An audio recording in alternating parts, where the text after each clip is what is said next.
I am Lloyd Melton, the professor of New Testament and Greek at Erskine Seminary. I've been here for a good while.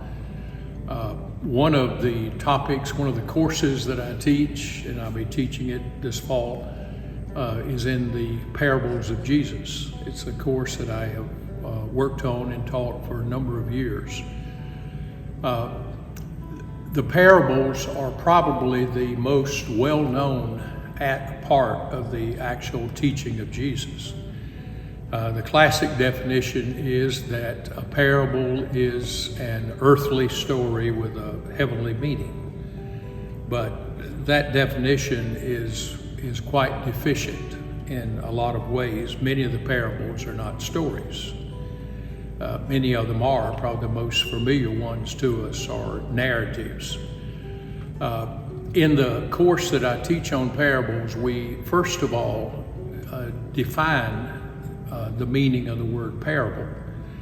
The basic meaning of the word parable is it's a comparison of one thing to another. So in English, we would use we'd use the word metaphors or similes.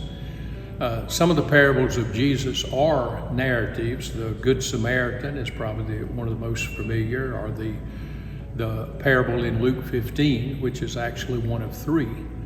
We commonly call the parable of the prodigal son, which I think is misnamed. It's really a parable about an unusual father. So they're common to us. We talk about them in church, all the time. But I think what often is missing is that we listen to a parable or we read a parable and we just hear a clever story without thinking about what Jesus may be doing in that story. Many of Jesus' parables are one line. In Matthew 13, he has a whole series of kingdom parables where he describes in verse, I think 35, he says the kingdom is like a man who discovers a buried treasure in a field. In the course, we spend a great deal of time understanding the parables in the context of the very life of Jesus.